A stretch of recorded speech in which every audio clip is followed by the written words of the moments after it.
புத்தளத்தில் தோணி கவிழ்ந்து விபத்து. ஒரே குடும்பத்தைச் சேர்ந்த சகோதரன் சகோதரி உயிரிழப்பு. பரீட்சைகள் திணைக்களத்தின் தகவல் பாதுகாப்பில் குறைபாடுகள். கணக்காய்வு அறிக்கை சுட்டிக்காட்டு. வடக்கு மாகாணத்தில் 80க்கும் மேற்பட்ட அபிவிருத்தி பதவிகளை நீக்கும் முயற்சி. அதிகாரிகள் மீது குற்றச்சாட்டு. கோட்டாபய ராஜபக்சவின் முன்னாள் செயலாளருக்கு மீண்டும் விளக்கமறியல். கால்டன் இல்லம் தனது பெயருக்கு மாற்றப்பட்டதாக நாமல் ராஜபக்ச தகவல். 22வது அரசியலமைப்பு திருத்தத்திற்கு எதிர்ப்பு. மகாநாயக்கர்களின் கடிதத்தை வெளியிட்ட சுஜீவ. யோஷித ராஜபக்சவிடம் சிஐடி விசாரணை. 2 மணி நேரத்துக்கும் மேலாக வாக்குமூலம். வடக்கு கிழக்கில் பக்தர்கள் திரண்ட ஆடி அமாவாசை தீர்த்தோற்சவம். புத்தளம் கற்பிட்டி குரக்கன்ஹேன பகுதியில் உள்ள களப்பில் தோணி கவிழ்ந்ததில் ஒரே குடும்பத்தைச் சேர்ந்த சகோதரனும் சகோதரியும் நீரில் மூழ்கி உயிரிழந்துள்ளனர். உயிரிழந்தவர்கள் 7 வயதுடைய சிறுமியும் அவரது 15 வயதுடைய சகோதரனும் என தெரிவிக்கப்பட்டுள்ளது. மீன்பிடி வேலைகளை மீளப் பெறுவதற்காக குறித்த சிறுவர்கள் தங்களது தந்தையுடன் தோணியில் பயணித்துக் கொண்டிருந்த போதே இந்த அனர்த்தம் ஏற்பட்டுள்ளது. தோணி கவிழ்ந்ததில் நீரில் மூழ்கி அவர்களின் தந்தை மீட்கப்பட்டு ஆபத்தான நிலையில் புத்தளம் வைத்தியசாலையில் அனுமதிக்கப்பட்டுள்ளார். சம்பவம் தொடர்பான மேலதிக விசாரணைகளை காவல்துறையினர் முன்னெடுத்து வருகின்றனர். பரீட்சைகள் திணைக்களத்தின் தகவல் வளங்களை பாதுகாப்பதற்கான பாதுகாப்பு நடவடிக்கைகளில் குறைபாடுகள் காணப்படுவதாக தேசிய கணக்காய்வு அலுவலகத்தின் சமீபத்திய அறிக்கையில் சுட்டிக்காட்டப்பட்டுள்ளது. திணைக்களத்தின் மின்னஞ்சல் ஊடாக முக்கியமான தகவல்கள் பரிமாறிக்கொள்ளப்படும் சந்தர்ப்பங்களில் அவற்றை பாதுகாப்பதற்கான தரவு மறையாக்க நடைமுறைகள் பயன்படுத்தப்படவில்லை என அறிக்கையில் குறிப்பிடப்பட்டுள்ளது. அத்துடன் மின்னஞ்சல் மூலம் வரும் தகவல்களை சரிபார்த்து வடிகட்டும் பாதுகாப்பு நடைமுறைகளும் முறையாக செயல்படுத்தப்படவில்லை என தெரிவிக்கப்பட்டுள்ளது. மேலும் சந்தேகத்திற்கிடமான செயற்பாடுகள், வைரஸ் தாக்குதல்கள், அனுமதியற்ற கணினி அணுகல்கள், கோப்புகளில் மேற்கொள்ளப்படும் மாற்றங்கள் அல்லது சைபர் பாதுகாப்பு விதிமுறைகள் மீறப்படுதல் போன்ற சம்பவங்கள் தொடர்பில் தகவல் அதிகாரிக்கு அறிவிக்குமாறு ஊழியர்களுக்கு போதிய அறிவுறுத்தல்கள் வழங்கப்படவில்லை எனவும் கணக்காய்வு அறிக்கை சுட்டிக்காட்டுகின்றது. இதனுடன் தகவல் பாதுகாப்பு மற்றும் சைபர் பாதுகாப்பு தொடர்பான பொறுப்புகள் குறித்தும் திணைக்கள அதிகாரிகளுக்கு போதுமான தெளிவுபடுத்தல்கள் வழங்கப்படவில்லை என அறிக்கையில் குறிப்பிடப்பட்டுள்ளது. இந்த குறைபாடுகள் பரீட்சைகள் திணைக்களத்தின் முக்கியமான தகவல் வளங்களின் பாதுகாப்பு தொடர்பில் கேள்விகளை எழுப்பியுள்ள நிலையில் உரிய பாதுகாப்பு நடவடிக்கைகளை வலுப்படுத்த வேண்டிய அவசியம் ஏற்பட்டுள்ளதாக சுட்டிக்காட்டப்பட்டுள்ளது. வடக்கு மாகாண சபை தற்போது முழுமையாக இயங்காத நிலையை பயன்படுத்தி 80க்கும் மேற்பட்ட அபிவிருத்தி உத்தியோகத்தர் பதவிகளை இல்லாதொழிப்பதற்கான முயற்சிகள் முன்னெடுக்கப்படுவதாக குற்றச்சாட்டுகள் எழுந்துள்ளன. வடமாகாண சபையின் கீழ் உள்ள திணைக்களங்களால் முன்னெடுக்கப்படும் அபிவிருத்தி திட்டங்களை கண்காணிப்பதற்காக 2006ஆம் ஆண்டு 82 அபிவிருத்தி உத்தியோகத்தர் பணியிடங்கள் உருவாக்கப்பட்டதாக தெரிவிக்கப்படுகின்றது. இதனைத் தொடர்ந்து வடமாகாண சபை 2013ஆம் ஆண்டு இயங்க தொடங்கிய பின்னர் 2017ஆம் ஆண்டு அப்போதைய பிரதம செயலாளர் பத்திநாதனால் குறித்த பதவிகளுக்கு நியமனங்கள் வழங்கப்பட்டதாக கூறப்படுகிறது. போரினால் பாதிக்கப்பட்ட வடக்கு மாகாணத்தின் அபிவிருத்தி நடவடிக்கைகளை கண்காணிப்பதில் இந்த உத்தியோகத்தர்களின் பங்களிப்பு முக்கியமானதாக இருந்ததாகவும் சுட்டிக்காட்டப்படுகிறது. எனினும் பின்னர் குறித்த ஆளணியின் எண்ணிக்கை 20ஆக குறைக்கப்பட்டதுடன் அவர்கள் ஆரம்பத்தில் வகித்த பொறுப்புகளுடன் தொடர்பில்லாத மத்திய நிர்வாக பிரிவுகளுடன் இணைக்கப்பட்டதாக தெரிவிக்கப்படுகின்றது. இதனையடுத்து சில நிர்வாக அதிகாரிகளால் அபிவிருத்தி உத்தியோகத்தர்கள் தொடர்பில் விமர்சனங்கள் முன்வைக்கப்பட்டதுடன் அவர்களுக்கு பொருத்தமற்ற துறைகள் மற்றும் திணைக்களங்களுக்கு இடமாற்றங்கள் வழங்கப்பட்டதாகவும் குற்றச்சாட்டுகள் முன்வைக்கப்பட்டுள்ளன. ஏற்கனவே போதிய ஆளணி காணப்படும் திணைக்களங்களுக்கு இடமாற்றம் செய்யப்படுவதால் சில இடங்களில் குறித்த உத்தியோகத்தர்களை ஏற்றுக்கொள்ளும் நிலை இல்லாதுள்ளதாகவும் தெரிவிக்கப்படுகின்றது.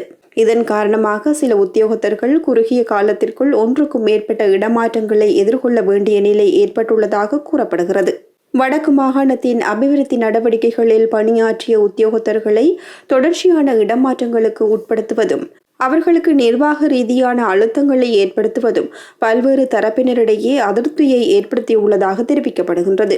குறித்த பதவிகளின் எதிர்காலம் தொடர்பிலும் அபிவிருத்தி உத்தியோகத்தர்களின் பணிநிலையை பாதுகாப்பது தொடர்பிலும் உரிய நடவடிக்கைகள் மேற்கொள்ளப்பட வேண்டும் என பல்வேறு தரப்பினரால் கோரிக்கை முன்வைக்கப்படுவதாக கூறப்படுகிறது.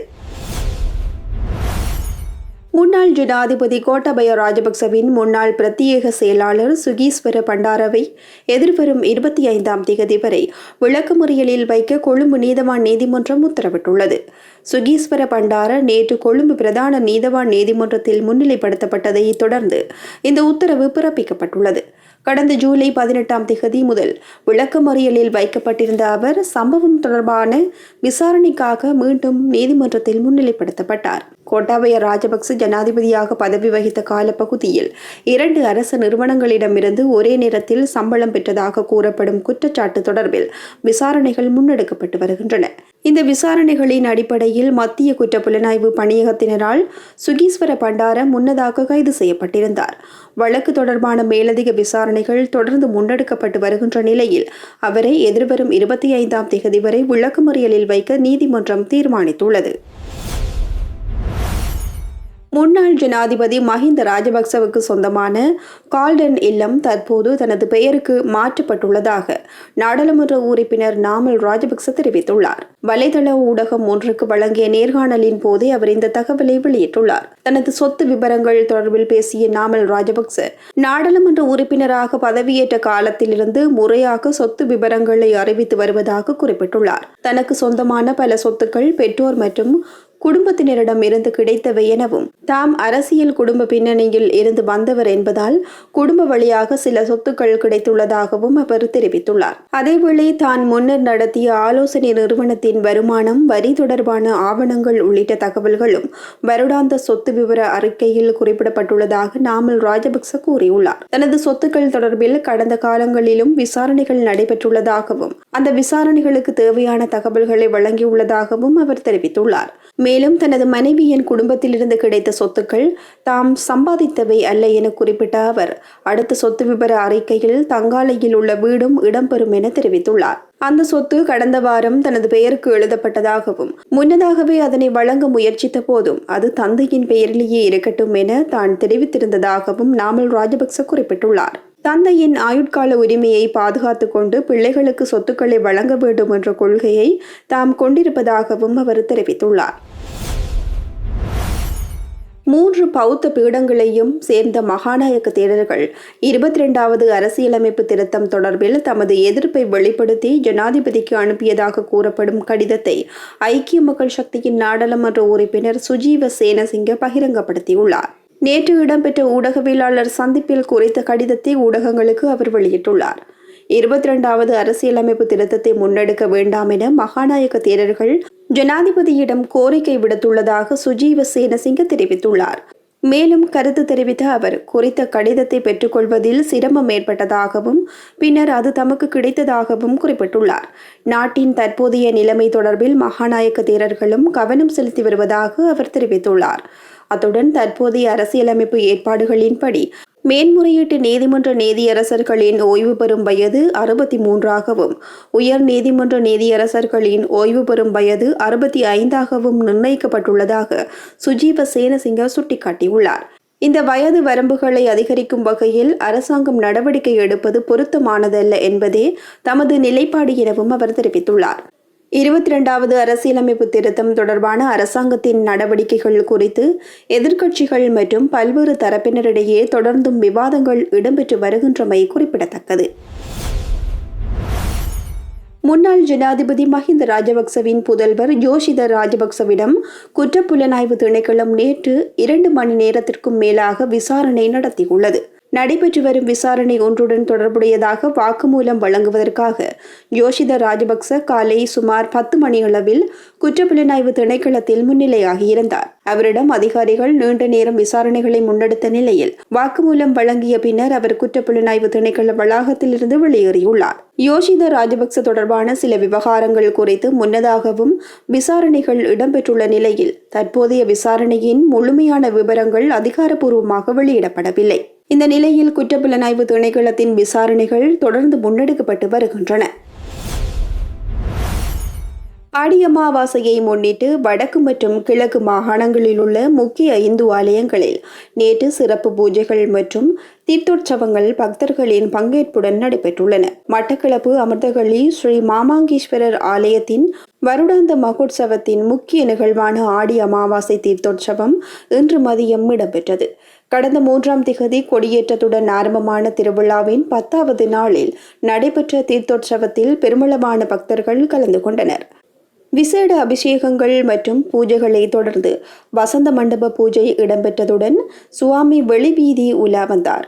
பின்னர் வேத பாராயணங்கள் மற்றும் பக்தர்களின் அரோகரா கோஷங்களுக்கு மத்தியில் தீர்த்தோற்சவம் நடைபெற்றது. இதனைத் தொடர்ந்து பக்தர்கள் புனித தீர்த்தத்தில் நீராடி இறை வழிபாடுகளில் ஈடுபட்டனர். ஆடி அமாவாசை தினத்தில் முன்னோர்களை நினைவு கூர்ந்து பிதுர்க்கடன் செலுத்தும் வழிபாடுகளும் ஆலயத்தில் இடம்பெற்றன. மன்னார் திருக்கேதீஸ்வர ஆலயத்திலும் ஆடி அமாவாசையை முன்னிட்டு விசேட பூஜை வழிபாடுகள் நடைபெற்றன. வசந்த மண்டப பூஜையை தொடர்ந்து திருக்கேதீஸ்வரநாதர் பாலாவி தீர்த்தக்கரைக்கு எழுந்தருளினார். அங்கு தீர்த்த நிகழ்வு இடம்பெற்றதுடன் முன்னோர்களை நினைவு கூர்ந்து பக்தர்கள் எள் மற்றும் தண்ணீர் கொண்டு தர்ப்பணம் செய்தனர். திருகோணமலை வெறுகல் ஸ்ரீ சித்திர வேலாயுதர் சுவாமி தேவஸ்தானத்திலும் ஆடி அமாவாசை தீர்த்த நிகழ்வு இடம்பெற்றது.